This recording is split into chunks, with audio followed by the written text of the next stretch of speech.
Hello, trumpet friends. And I'm at a rehearsal now. Well, I'm early to a rehearsal, sitting in the street at the guy's house. We're starting a new brass quintet. And um, the subject that I'm going to talk about right now is not related to that. So please don't think that's what I'm doing, okay? I don't. If it sounds like I'm ever talking bad about somebody, then you've got it wrong, because that's not how I operate. I actually go out of my way sometimes to time the videos so that the people who I work with don't think I'm talking about them. All right. Anyway, I want to start this one off with a confession, something that will probably shock some of you. I never had that quote unquote passion for music that people are always talking about. That love for music. I've never done what I do for the love of music. And in fact, when I hear people talking like that, it actually creeps me out. Because, but hear me out, right? We're taught today that that kind of passion, that kind of quote unquote love, is a good thing, and I don't believe that. Now, for you to understand what my position is on these things, you have to understand, and I'm sure most of you do already, that I'm a Christian, and I try. I'm not saying I get it right all the time. No Christian does. But I try to live my life according to Christian principles, right?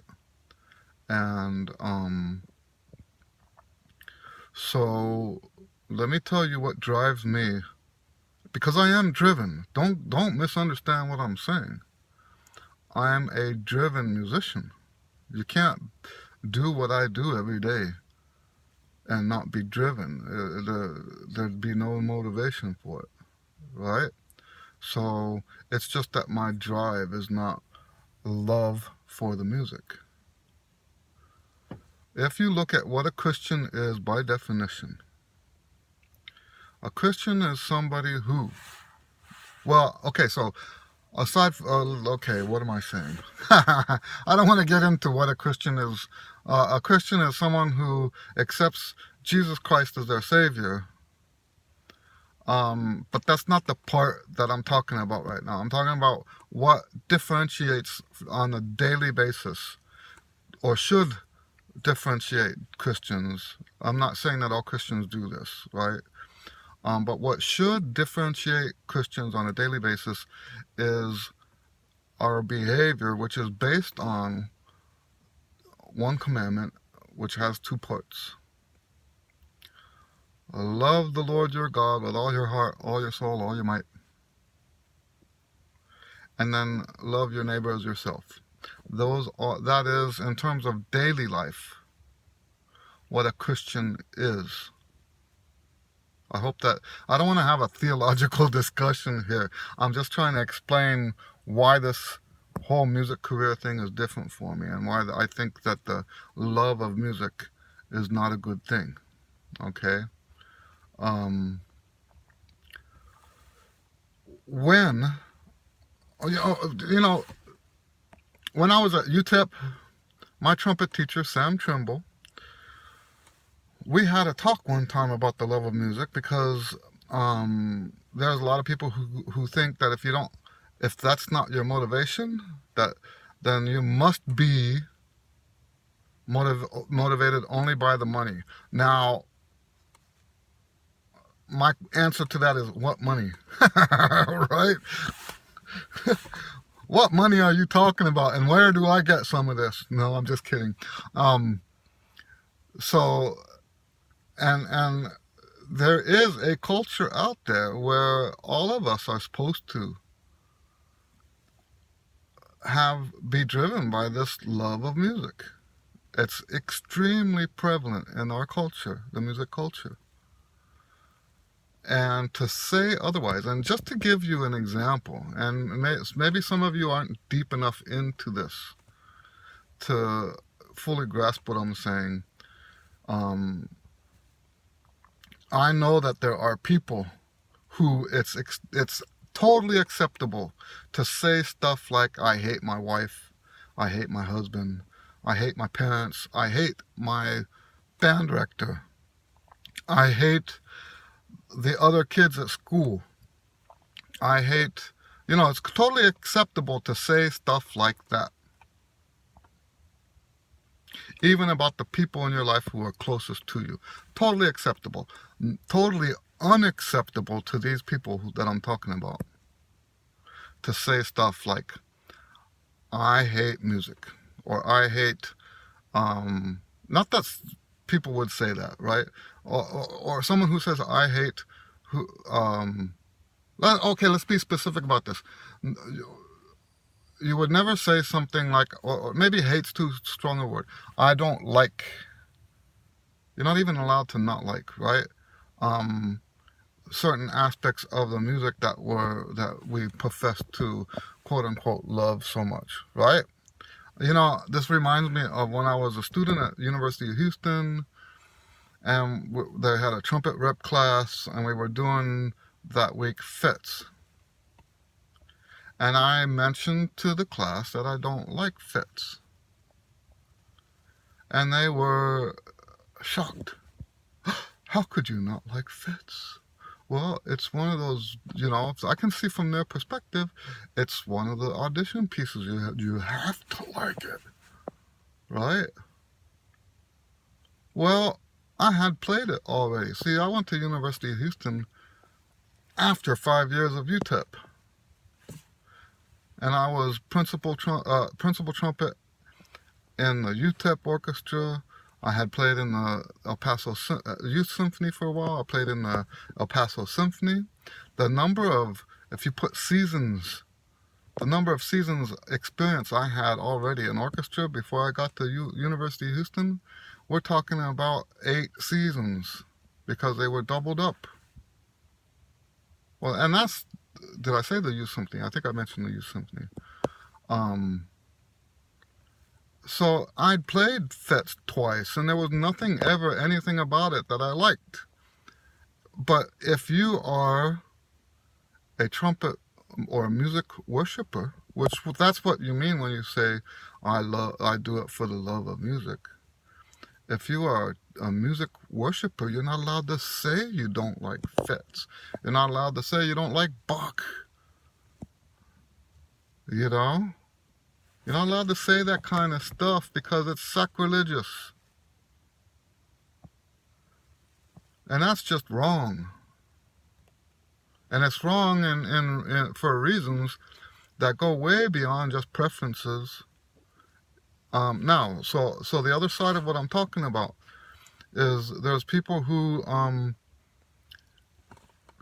are, in contrast to that, they'll never ever say anything that they hate about the music that they do, right? But they hate people. And my religious beliefs compel me to be the opposite way around. My religious beliefs tell me the reason why I do the things I do is because I love people.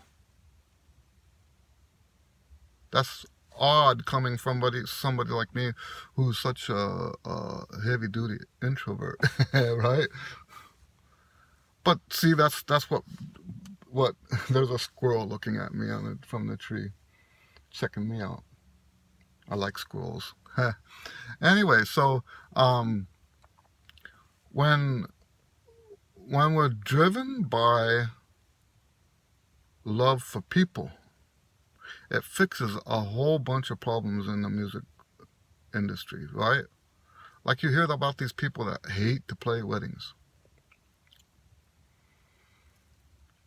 If you love people, then your purpose at the wedding isn't for you. You're not there for you. Okay? You're there to serve people who are getting married. And that's a wondrous occasion. That's a beautiful, wondrous occasion. I love to play weddings. In fact, I don't think there's very many gigs I don't love to play except for those that, okay, so I shouldn't have said that. You know what? There are some I don't like to play. There's evil gigs out there. I won't mention what kind because sometimes I end up having to play them out of love. But the gig itself is kind of evil. Yeah, I won't go into details on that. But yeah, so I am driven to do what I do in music, not by a love for music, but by a love for people. The people. So, and by the way, I even had it on my practice notebook. I practice selflessly. I don't practice stuff. And I have to admit that there was a time when I did this in the early 90s. I practiced stuff that I thought would make me impressive, make me a more impressive player. But the driving force behind my practice now, for the last 25 years, is that I want to do the best job that I can for the people who hire me. That's priority number one. I want to be able to do the job they hired me to do, out of love for them. And then when I'm on the gig, my behavior is sourced in my love for the people in the audience, the wedding.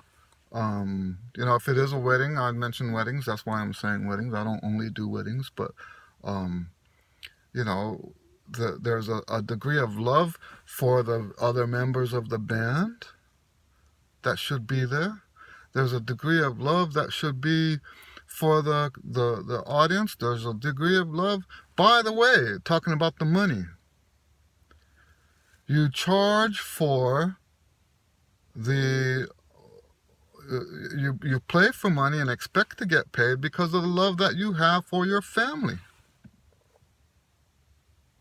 That's why you charge, because you love your family and you need to provide for them.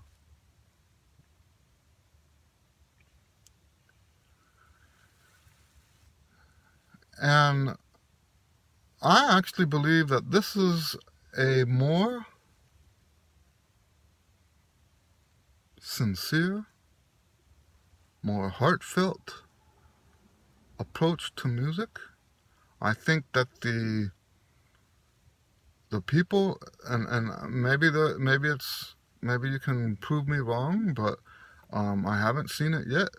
I think that the people who play quote unquote for the love of music are entirely selfish. They are driven by their own wants and desires and needs, and not driven by the wants, desires, and needs of the people in their lives.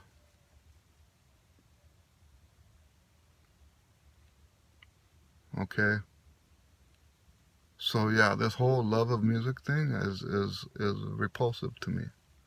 And yes, it is for religious reasons. I won't ever preach. Some of you might think I'm preaching just because I mention it, and we live in a time now when you're not allowed to mention it. Well, tough luck with that. That's not preaching. I know how to preach, and this is not it. Okay? But it's okay to mention if that's the rule I've set for myself in the lessons and everything that I do in my teaching. I only mention the religious stuff if it has a bearing on what I'm saying. It's not the point. Okay? It's not the main point. I'm actually considering starting another channel to talk about religious and philosophical stuff. Maybe. That said, I don't actually feel that's something that I would like, but I don't feel actually a deep calling for that, if that's how you want to put that. But anyway, just getting back to the I want to clarify one thing about this one command, because some people think that that one command is the same thing as the golden rule. And the golden rule and Jesus' one command with two parts is not the same thing as the golden rule because of the first part.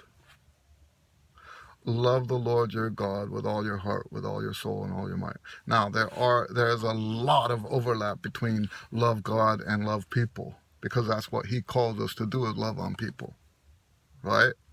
But I think the reason why Jesus worded it that way was because when we approach it like that, then what that love becomes is immune to the influence of current cultural trends. Does that make sense? The culture doesn't get to define how I exercise my love. The culture does not get to define what love is and how I operate in it. No, God defines that. Okay? That's that to me. So, for example, I know it's a common thing. I don't give people bottles for as gifts. Bottles of alcohol. This is just a like off the top of my head example. I won't do that kind of thing. That's not, in my opinion, that kind of generosity is not love. You don't give somebody something that's a vice to them. Okay? And so that's where I think that two-part thing is, and what makes Christian love a little bit different, because the cultural norms are not supposed to. Now, I understand that there's a lot of people out there that claim to be Christian that don't live like this. They actually do let the cultural norms dictate to them what love is supposed to be like, and I will not abide with that. No way. So, just as a summary of what I'm talking about, my motivation for doing what I do in music is based on love for you. You, okay? And whoever else is in my life. The motivation for, well, not just music either. Everything I do in my life, I try to adhere to that as my number one priority. Okay? What I do is rooted in my love for you. And that goes all the way to, what am I going to practice today? How am I going to practice it today? Okay? I'm not practicing so I can be some hotshot. I'm practicing so I can serve God and so I can serve you. That's my motivation. Okay? If you have any questions about this, even if you have hate mail because you think I'm preaching, right? Even if you think I'm preaching and you need to, itch your hate, go ahead and leave that, because I don't mind talking about this. But that's how I see it. This is why I don't like the whole for the love of music concept. Okay, I think it's actually kind of evil. All right, because it promotes selfishness when you do that. All right. Well, God bless you guys. The rehearsal is about to start. It's the very first rehearsal for a new brass quintet, and I love brass quintet playing. I decided a long time ago that probably the most perfect gig for me is a brass quintet gig, because of the skill set that I have.